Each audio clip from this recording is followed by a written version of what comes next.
This is how you create content that Google cannot ignore. Hi, I'm Jared Krause, host of the Buying Online Businesses podcast, and today I'm speaking with Bernard Huang, who is a co-founder of ClearScope, which is the leading SEO content optimization platform. Before that, he started an SEO consulting agency, which we talk about in the podcast episode. He was also a part of the 500 Startups distribution team and flipped his own website, Twitch Metrics. In this podcast episode, we talk about Twitch Metrics. We talked about how that started, how that evolved, and how they actually sold Twitch Metrics. And we also talked about the things that he learned through the sales process of selling his online business with his business partner, why he sold his business, which is really important to understand. And I think understanding the focus of why you should sell and something else a part of that, I'm going to let you find out in the podcast episode because it's very interesting. I think you should have that focus on that particular thing. But throughout this, after we talk about him selling the business, we talk about content and content for Google and creating content for Google, because that's what a lot of his ClearScope company is about. We talk about topical authority content versus high search intent, what topical authority content looks like, what it should include. We talk about high search intent content and the keywords and what type of keywords they actually look like.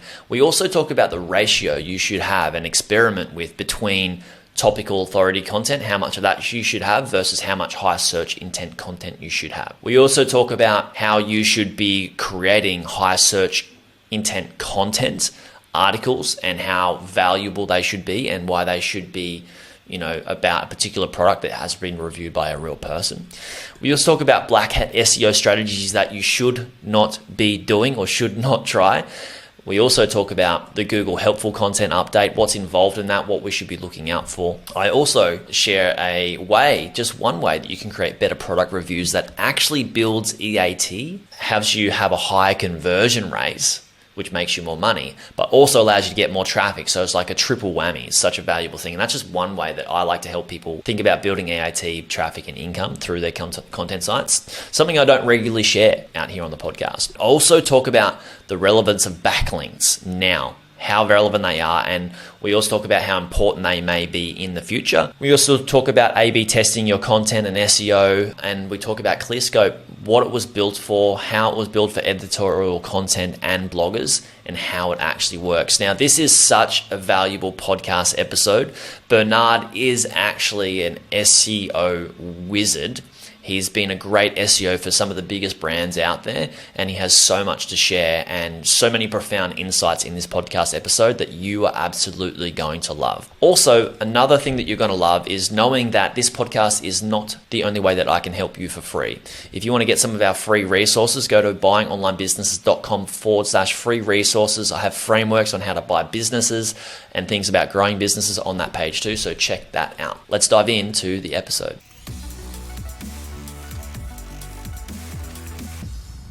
Bernard, welcome to the show. Thanks so much for your time and coming on. Jared, thanks for having me. It's an honor. Yeah, man, this is going to be a fun chat. I'm looking forward to learning and picking your brain personally, and then also sharing a lot about what you know, not just in SEO, but some of the cool things you've done in business. So the first thing I wanted to chat to you about is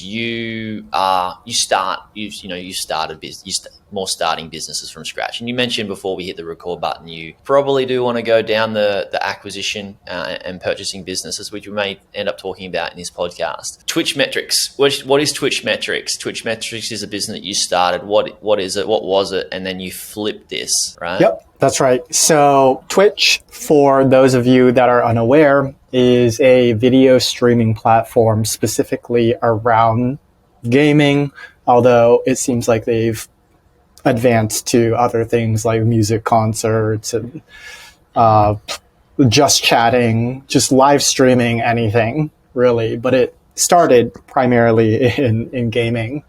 My business partner and I have been very passionate about the idea of electronic sports or competitive gaming for as long as we can remember. He was really big into World of Warcraft. I was big into RuneScape and the smaller kinds of games. And when Twitch first launched, we watched a lot of it.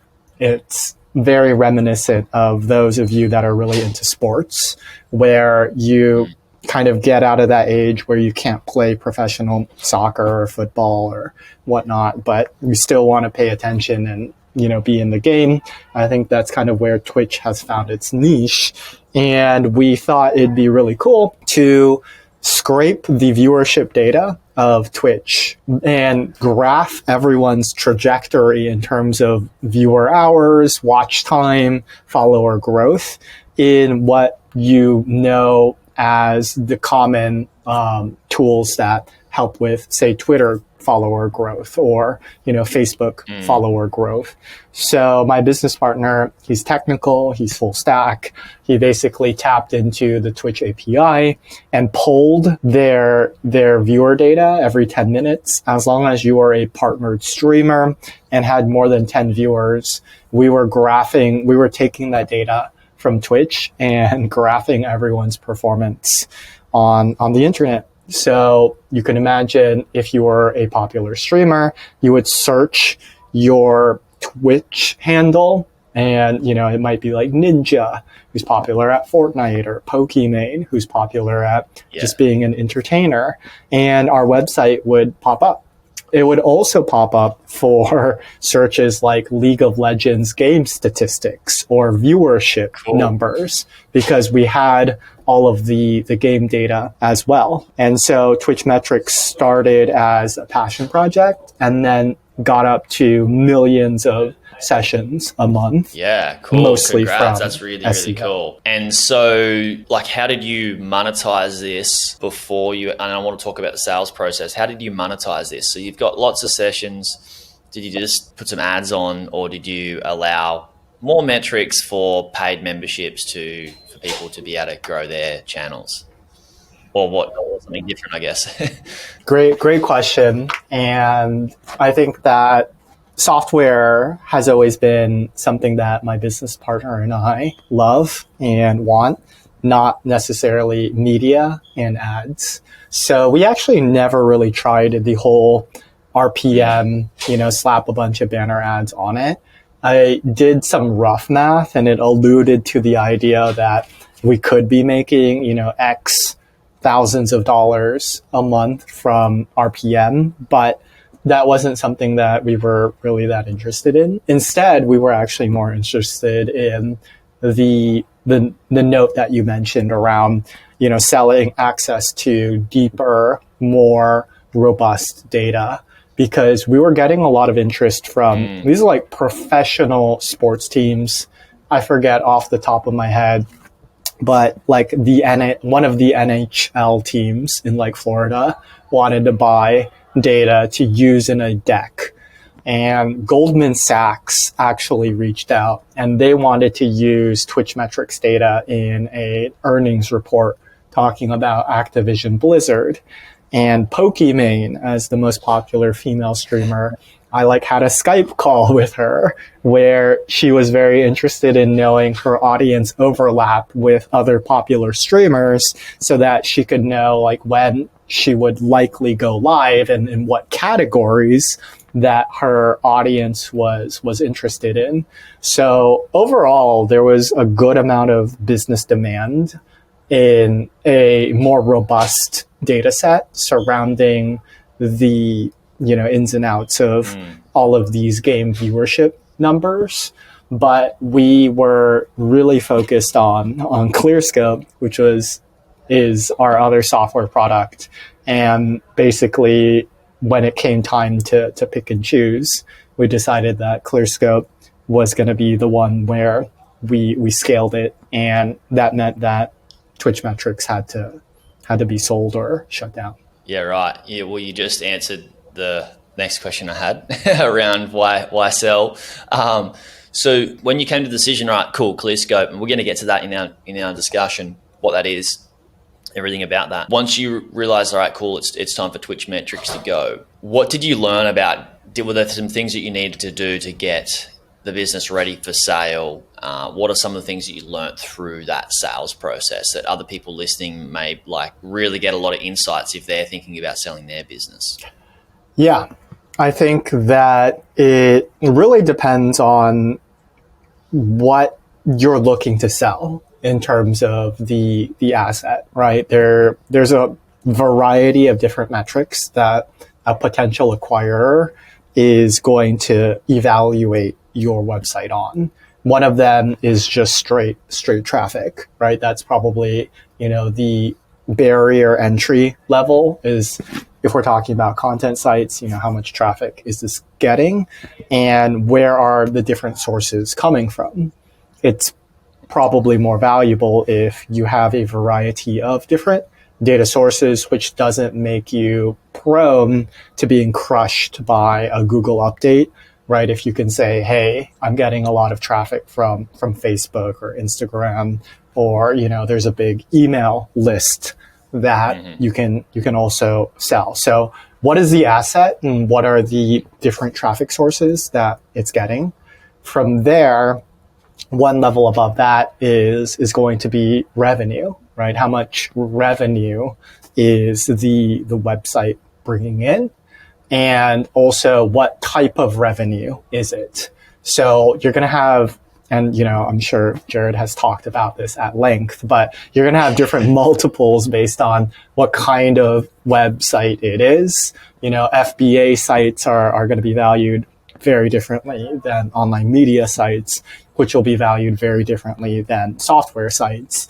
And, those numbers will depend greatly on how much revenue you're doing. Bigger is always better. And the multiples on those will get bigger if you're bigger. So those are going to be... And less as well within the business model. Yeah, exactly. Business model is key. From there, one level above revenue is what you'd call EBITDA, or, earnings before tax, interest, and like accrual.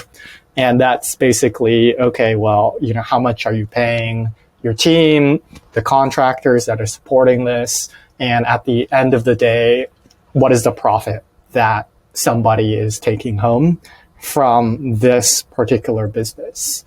And that's oftentimes where, at least, the smaller the website is, the more it graduates into talking about EBITDA, whereas the larger the website is, the more it's going to graduate to be talked about revenue.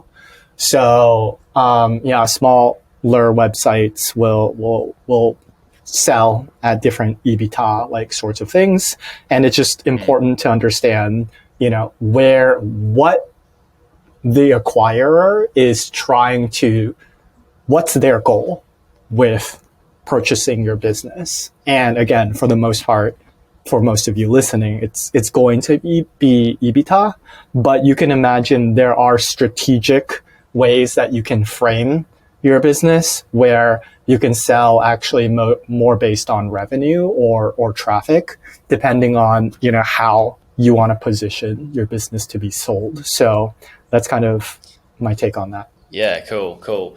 Yeah, I'm so glad that you mentioned the different traffic sources, and that, what I like to call single source dependency. If you've got all your traffic coming just from Google, and there's that risk that Google can have an algorithm change and your site is not within the policy terms, and then you can lose some traffic if most of the traffic's coming from Google. But then we have different types of traffic, like you said, Facebook, Instagram, a lot of content sites that have dug into Pinterest over the last few years and got a lot of Pinterest traffic, because that's a search engine. I have my take on Pinterest as well, personally, for content sites and the intent of the traffic. And that's what I want to talk to you about, is loop this into an important question that I want to unpack with you about the intent of traffic. So the intent of traffic from Facebook compared to Google is very different. The same as Google traffic compared to Pinterest traffic, and then Pinterest traffic compared to Instagram traffic,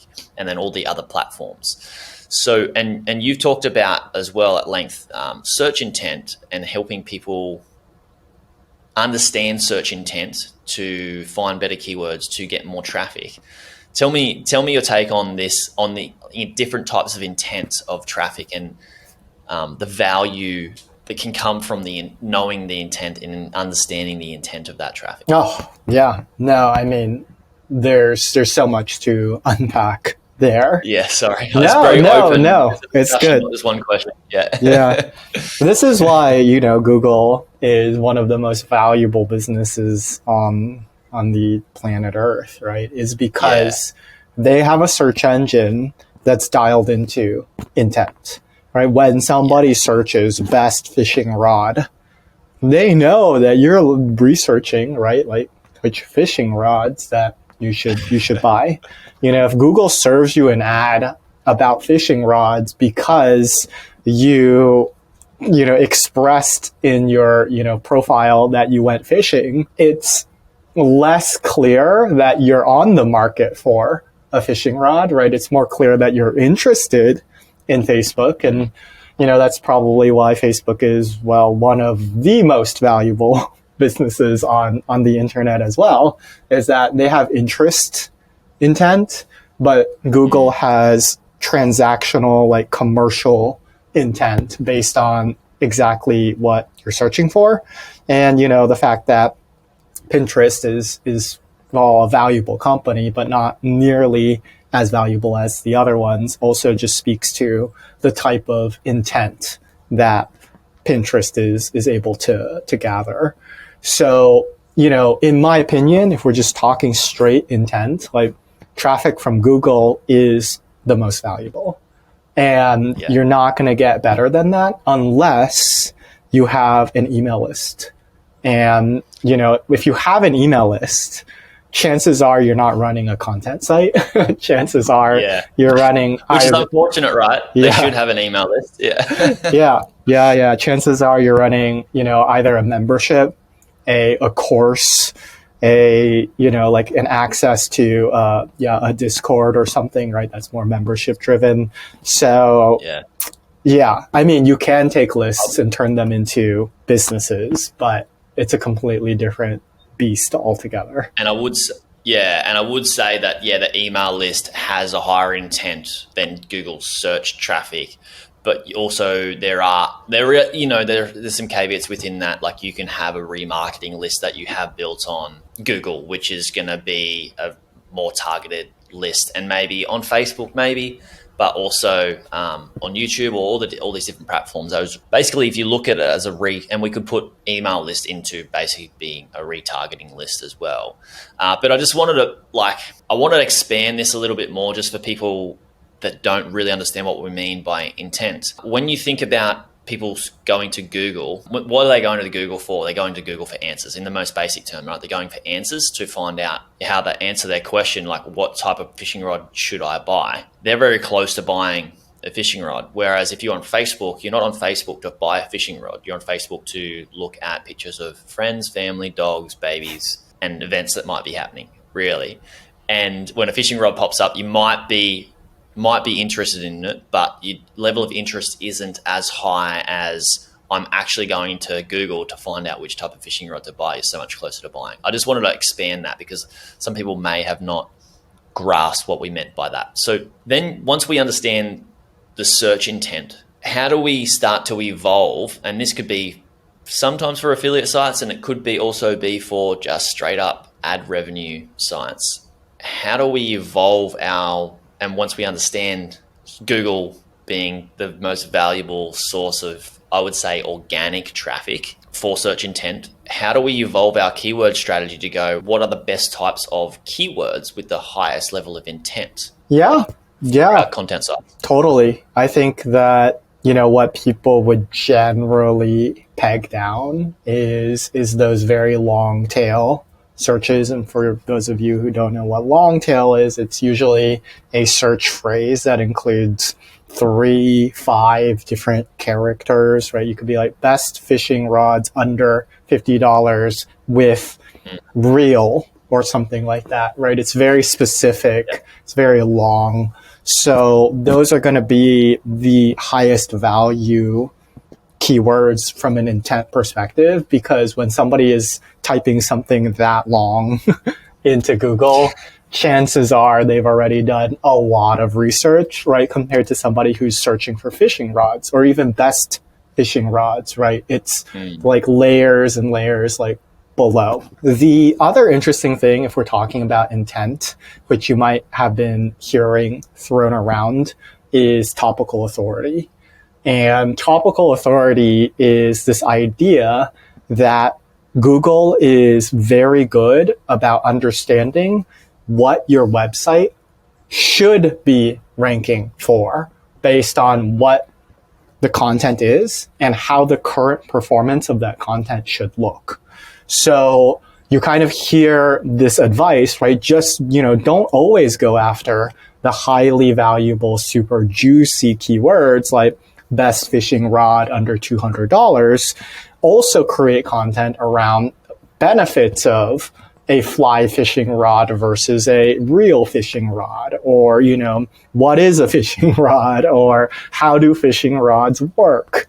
And you need these supporting pieces of content to prove to Google that you are an authority on fishing rods to then qualify to rank for best fishing rod or best fishing rod under $200. So now you have like a couple of concepts at play, right? You have search intent, which is what are your money keywords, right? If you were to rank for this, is this going to pull in, a good amount of affiliate revenue for you? But then you also have topical authority, which is juggling how much supporting content that you have that's not really that high intent, but putting it into place so that you can prove to Google that your website should rank for content associated with fishing rods in the first place. Yeah, I love it. I love that explanation. Thank you so much. And so if you got high level search intent keywords and content you're creating, and then you got topical authority content, I would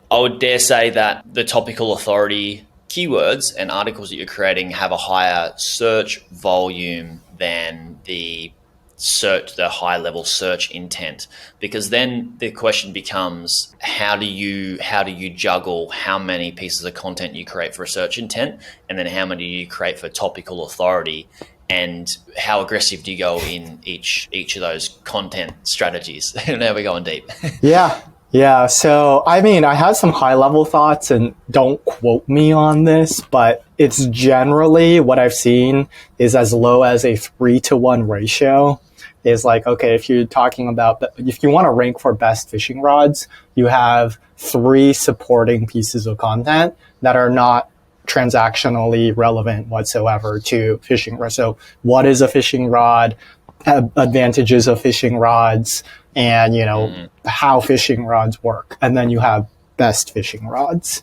We've seen also, I would say that's pretty aggressive in terms of the supporting content is a 3-to-1 ratio. I'd say what's more normal is like an 8-to-1 ratio. Right. So you can imagine best fishing rods, and then you have, what it is, how it works, why it's important, fishing rods versus, other types of fishing rods, different types of fishing rods. And then your best fishing rods, that's going to be like a more healthy looking ratio. I don't know if there's a such thing as what, I'm saying that Google's really oh yeah, it's a 3-to-1 ratio. It's on the thinner side. I don't think that's how it really works, but just general observations in terms of a healthy mix of informational research and, juicy money pages. Yeah.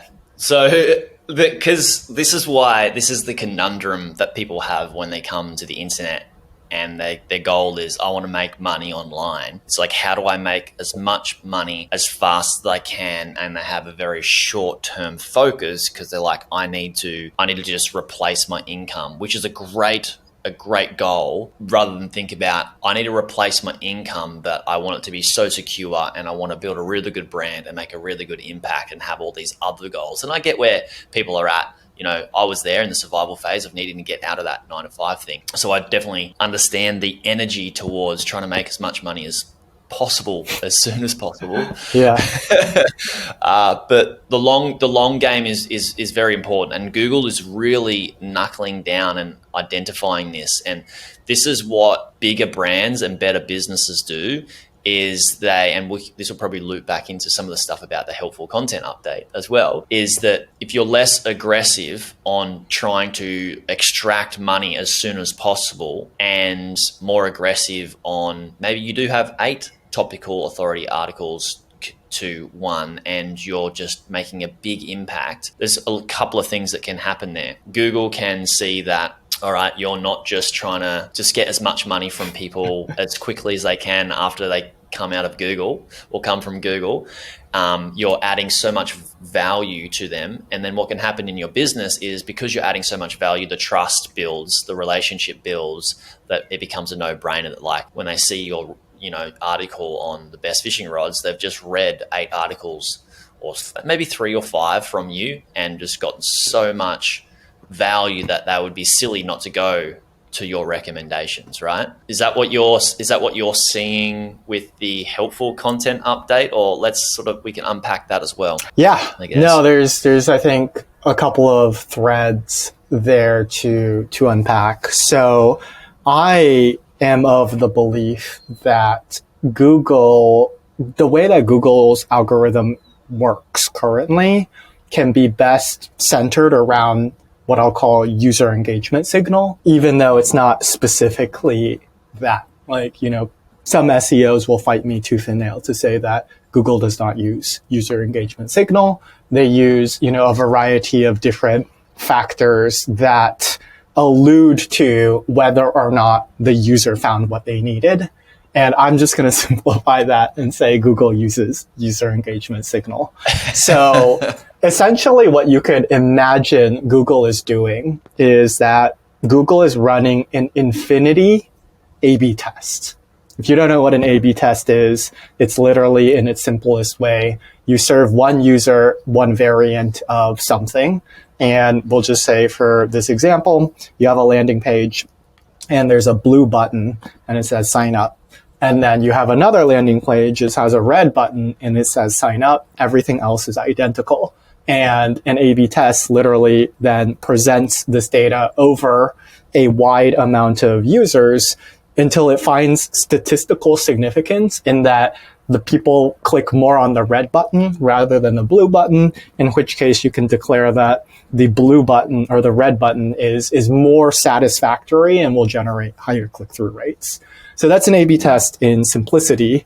You can imagine when I say infinite A/B test, a search engine results page is literally a page that has usually 10 slots of search results. And you can imagine for, the sake of simplicity, we'll just say there's rank number 1 and rank number 2. Rank number 1 is going to be, bestfishingrods.com, and rank number 2 is going to be REI. So in, this variant, we have bestfishingrods.com, rank number 1, REI, rank number 2, and Google is going to present that to a set of users who Googled best fishing rods. Google's going to see, okay, how many people are clicking on result number 1, and then subsequently going back to the search results and clicking on result number 2, in which case SEOs might call this pogo sticking, but jumping around, right, in different search results. And they're going to say, okay, well, let's say for this particular example, 40% clicked on result number 1, and then 50% clicked on result number 2. Well, Google's going to say, well, all right, that REI thing, lots of people want that. So why don't we have an experiment where we're going to put REI as rank number 1 and best fishing rods as rank number 2? And then you see 60% click on REI, 30% click on best fishing rods. And now Google says, okay, great. Well, then REI deserves to be number 1 because, right, more people are clicking on it and then less people are subsequently going back to Google and doing something else. The going back to Google and doing something else is exactly the point that Google's actually looking at. Google's come out and say, okay, we don't care about click-through rates. We don't care about pogo sticking. But what they've been, I think, pretty much saying is that they care about subsequent actions. So you can imagine they care if somebody clicks on page 2. And oh, maybe that page 1 was not good. They care if somebody clicked on images. That's how you see an image carousel graduate into the slot of 10. They care if somebody clicks on videos. That's how you see a video carousel graduate into the slot of 10. And they care about all of the subsequent searches. So if I search best fishing rod, I clicked on result number 1, clicked on 2, 3, 4, 5, and then I went back to Google and said best fishing rods under 200. Google's going to know that and say, okay, maybe in the future for best fishing rods, I should include one result that comes from best fishing rods under 200, right? If there's enough people that do that. So topical authority basically speaks to this fact that should somebody perform an additional search, your content is there and serving the user, and Google knows that, right? So I might have started with different types of fishing rods, and then REI came up, and that's great. And then I typed in best fishing rods, and then REI came up again. And Google's saying, okay, you know, this brand and website knows how to write about fishing rods, so they deserve all of these different positions surrounding it because, right, it's doing a good job meeting the needs of the searcher. So that's like one part of what you were talking about. And then the Google helpful content update, I think is something, you know, interesting, but different altogether than what has been happening with this machine learning and user engagement signal testing. Yeah, awesome. So topical authority content is very, very valuable. It just comes back to authority, not just the more eyeballs, human eyeballs on your REI domain, but also Google seeing your domain multiple times for multiple search phrases or, you know, keywords on that domain. So very key to topical authority can help you actually increase rankings for your money pages, really. Yeah. Perhaps the most important thing that many people don't talk about is actually navigational searches. So for those of you that are unaware of what a navigational search is, a navigational search is basically a lazy way of searching for a brand and a specific product or piece of content within that brand. So the most common example that's the easiest to wrap your head around is Amazon, right? Have you ever gone to Google and just said like Amazon backpack? And then, you know, it basically took you to Amazon's category page on backpacks. That is what a navigational search is. And that is what instructs Google about how brands should be associated with very high level like topics to lower level categories. Is that you can imagine if people are searching for fishing rods, and, you know, we'll say Bernard, myself, sells fishing rods, and I want Bernard's fishing rods to rank for fishing rod. How do you do that? A lot of people say, well, you just got to build a bajillion backlinks. And then it's like, no, I don't think so. That's not how you do that. How you do that is when somebody performs a search for fishing rod, you need to convince a significant amount of those people that a search engine results page without Bernard's fishing rods is an unsatisfactory experience. How you do that is that they search for fishing rods. They don't see Bernard's fishing rods, but that's actually what they wanted to see. So they now have to go back to Google and search again for Bernard's fishing rods, get my website and click on that domain and conclude their search journey, performing no additional actions on Google.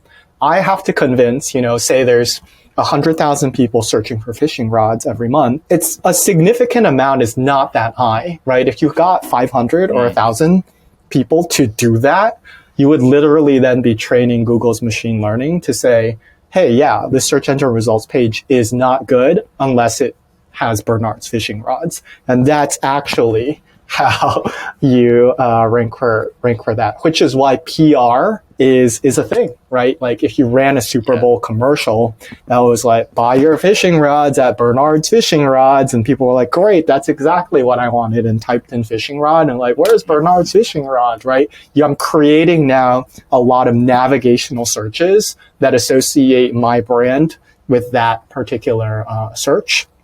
And that's, anyways, another thing cool. that That's people really cool to misunderstand. understand it's really cool to understand, like, that's why branding campaigns work, is getting your name in front of people, and then when they go to Google or somewhere to search it, they're training Google to say, like, hey, it needs to have that brand in the keyword. Yeah. So, and then there's the helpful content update.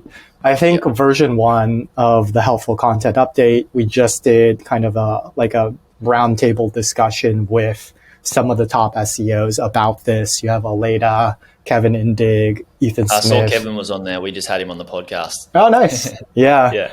And our speculation, right, since it's still very early, is that this is like version 1 of Panda, like many years back. So Panda, if you're not familiar with it, was basically a duplicate or plagiarism content check.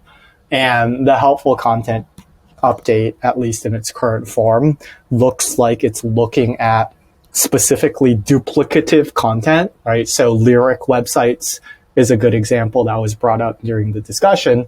A Lyric website is literally duplicative with all other Lyric websites. So a lot of those got slammed by the Google update because they were offering nothing new, or in SEO speak, people are calling this information gain.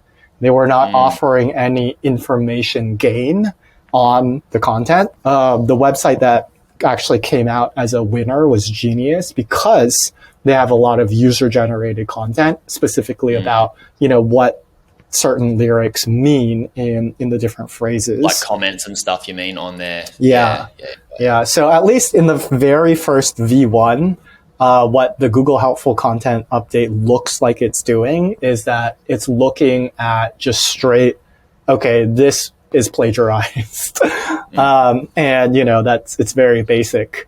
Where we think that it's heading is more along this category of information gain, which is to say, okay, how much net new uniqueness is this topic adding to, or this piece of content adding to this topic?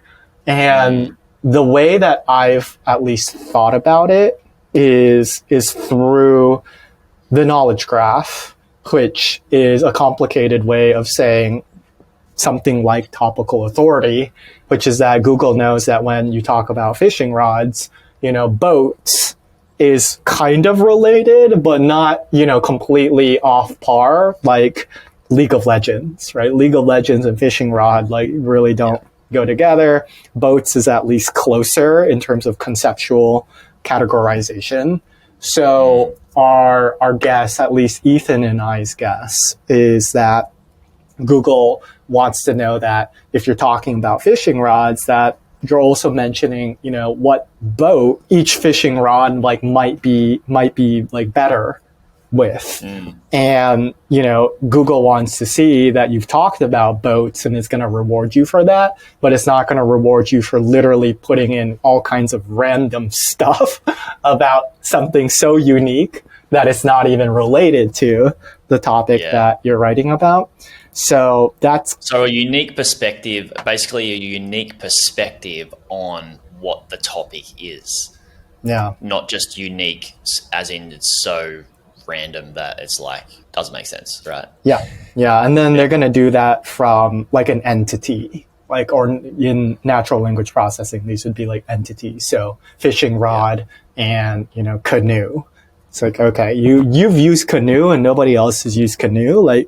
Okay, maybe this piece of content deserves some additional attention because that, we were looking for that information gain or, that interesting new content around that we think is tangentially related. It's very interesting. It starts to get quite technical with the keywords. I'm thinking about how does one content creator just create awesome, unique content, but it's not just about creating great content that's got value, but it is also really about having the right words that can get you ranked to get the right level of traffic or the right level of ranking as well. So there really is the combination between an artful piece of content, but the SEO piece as well. Definitely. How do you explain to people to juggle that? Yeah. Yeah, it's hard. I mean, if we're just saying from like, I put on my white hat, it's like, well, hire subject matter experts, buy the product, like the products that you're reviewing, take unique photos. Please, guys, do that. Yeah, like, people. We need more people saying that stuff. Yeah, people know. I mean, okay, I'm like deep in the weeds, and I know, that the majority of these pros and cons that are being written are from people that have not at all touched the product. I would 3 images max written by somebody in the Philippines, and that's it. Yeah, exactly. Yeah, I wanna see you using the fishing rod, right? I want to see a big fat fish on the end of one of them that you bought under $50, and I want to know why I should trust you. So. All right. That's me putting on, my white complete. No, but people are smart, man. People are smart, right? Like they want to, somebody spoke to me about this the other day. They know nothing about making money online, but they're like, every time I go to find something to buy, it's like, you've got all these people trying to sell me these crappy things with just images, pros and cons list and they've, who is behind this website? Yeah. Like, there's no image at all. So that's putting on your white SEO hat. So then you got some different shades of gray, and then you got some black. Yeah. So, on the complete like end of the spectrum, we can talk about some crazy juice, right? If there is this idea of user engagement signal or pogo sticking going back to the search results, I've heard people who will manually redirect a chunk of the traffic, we'll call it like 20 to 30%, to their homepage when you hit back through like a meta refresh, kind of HTTP thing that you can do. And that drives up your user engagement signal. That's, kind of interesting. I've heard a lot of black hat-ish. Oh yeah. That's like as black as black gets. Well, okay. There's blacker, but, there's also, what is it? Oh yeah, just click stream manipulation, right? You just hire people. You go to like Mechanical Turk, although, Google's pretty smart where the IP addresses are coming from. But, if you literally told people to Google fishing rod and navigate to bernardsfishingrods.com and click on that result, that boosts your content's ability to rank, and Google is more willing to test that.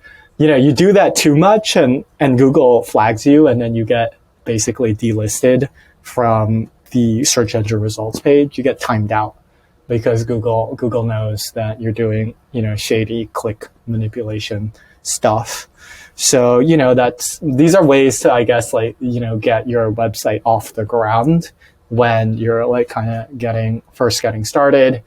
What a lot of people will also do is, you can use GPT-3, some cool new natural language generation technology, to write reviews, unique reviews for you, like of the products, like just create UGC that's basically, fake, so that you have, unique, interesting content to back up like your comment section if like, that's what you wanted. So, that's more black, of course, but at least let's put a cap on that. We don't want to be, it's interesting to know, but I don't want to be having that go out into the world. No. These are, and then the grayer types of things are just simply going to be,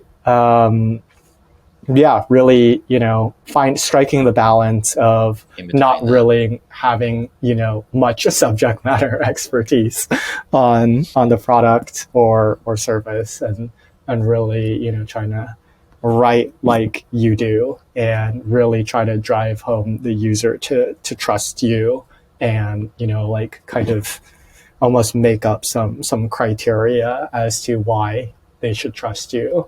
But, I'd say that's more common than you would expect. It's very common. But I would urge people to be very creative about this. Like if you've got a blog around fishing rods and you don't want to write the content, but you want to have a really good review, like why don't you just go, hey, find a blogger that loves fishing and say, hey, can I buy you a fishing rod? And can you do a video review on it? Send it to me and we'll unpack that. We'll turn it into a blog post. That's good. That's great EAT for the site. Amazing. You've got a review from people that are fisher people and they trust, and you bought the rod. I think that's cool, right? You don't have to, do it in a weird way that literally nobody who's buying a fishing rod likes, or Google.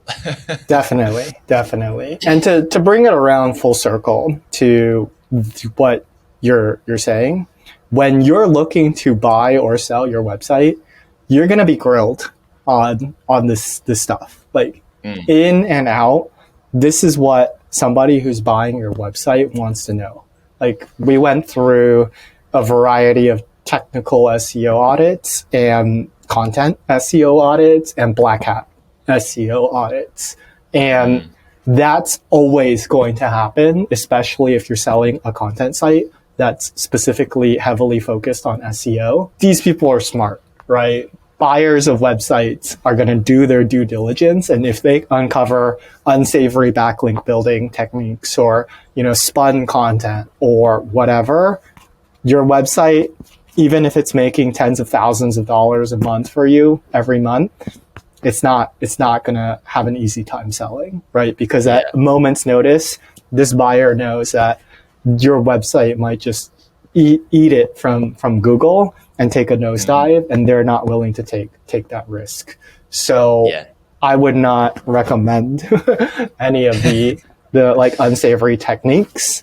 And I think we are entering a world where backlinks are taking more of a backseat. They're still useful when you're getting started, but instead of, let's say, you have $10,000 to work with, instead of taking that $10,000 and budgeting $5,000 for backlinks and $5,000 for content, we're seeing more people say, okay, let's do $8,000 on the content and maybe like $1,000 on the initial set of backlinks, and really try to focus more on the quality of the content. And that's to say, instead of one piece, paying say 10 pieces for $1,000, right? Like get one piece for $1,000. Right, like really hone in on that. And then, this is like a complete no-brainer, but just like ask yourself, if you were to land on your own best fishing rods page, would you be satisfied with what you're reading and what you're getting? And, be truthful, be honest. And, like if you are like, wow, this is the best damn piece of content I've written around helping somebody find the best fishing rod, then, you're heading in the right place. More people need to be asking themselves that question for sure. Thank you for bringing that up. ClearScope. Why did you decide to, I want to unpack this a bit. Why did you decide to go with ClearScope, scale that? What is it about and how does it work? Yes. So ClearScope is a software as a service company that my co-founder and I started about 6 years ago at this point. Before that, our background was actually as SEO consultants. We started an SEO agency called Mushi Labs that focused on helping large websites with programmatic SEO. So this is kind of important to understanding why ClearScope came to exist. So large website programmatic SEO, what is that? If you've been to a TripAdvisor page, a Zillow, Yelp page, this is what a large website that employs programmatic SEO looks like. Generally, you'll have a database of a lot of different records of things.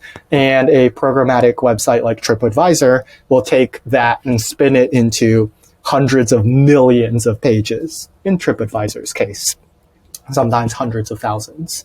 So what you end up doing as an SEO for a large website is more testing and more template driven, right? Like TripAdvisor has an attractions page. They have a category page. They have, these different types of pages. And what you're doing is that you're saying, okay, I'm going to slice off Sydney. And in Sydney, what we're going to do is we're going to try a carousel of attractions where, these are the top rated things. And, in Melbourne, what we're going to do is we're going to just use a list and have it be card driven. And then what you're doing is you're then measuring the impact of conversion rates, but also rankings on these different styles of pages, depending on, how people are engaging with them. And that's, kind of what you find out is that, oh, okay, if the pages are more engaging, then your rankings go up. So anyways, we were doing a lot of SEO consulting, working with these large websites like DoorDash, Teespring, Strava, right? Very large websites, and running these tests where we'd say to DoorDash, okay, create this template that looks like this. And we're going to use that then to evaluate in that market whether that test beat these other markets. And so you're constantly A/B testing, right, the best user experience that will then produce more conversions for your website, but also improve your rankings. And one of the tests that we ran was to use natural language processing on top ranking Google content to inform how a piece of content should be shaped. So like a good example is you're searching for the things to do in Sydney, Australia.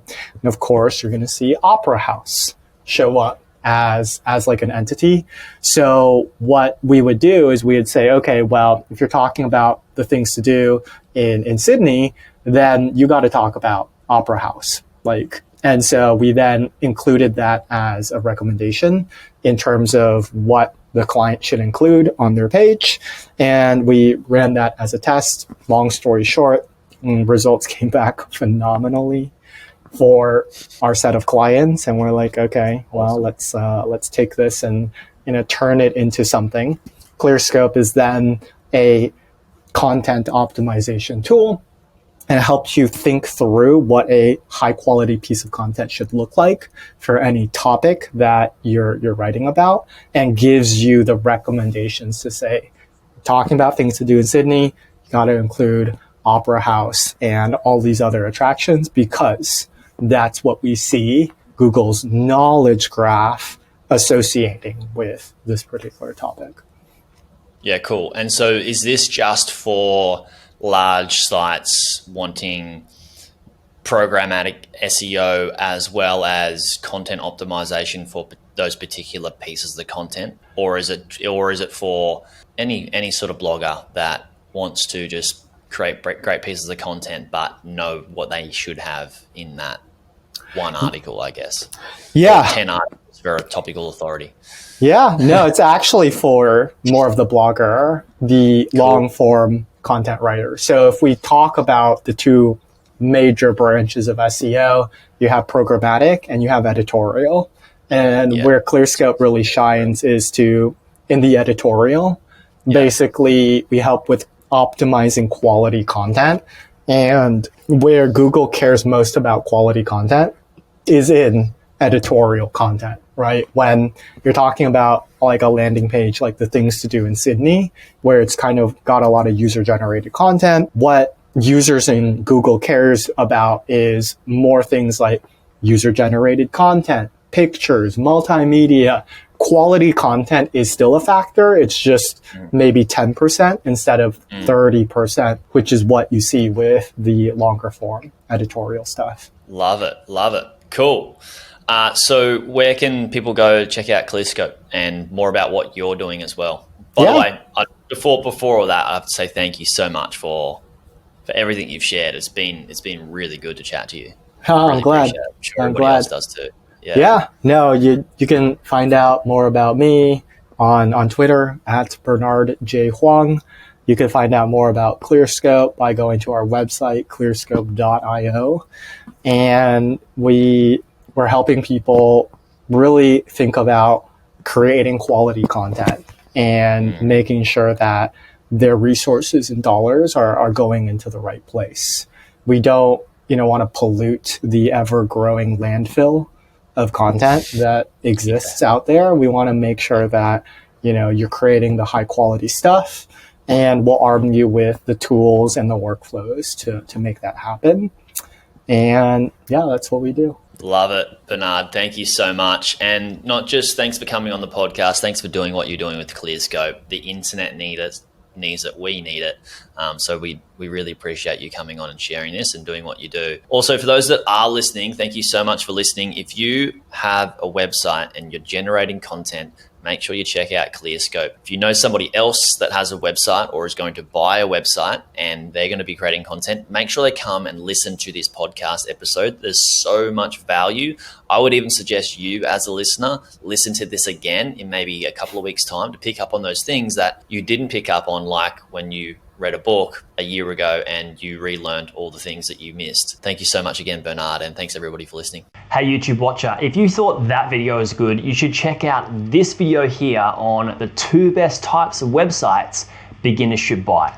Or check out my playlist on how I made my first 100K from buying websites and how to do due diligence.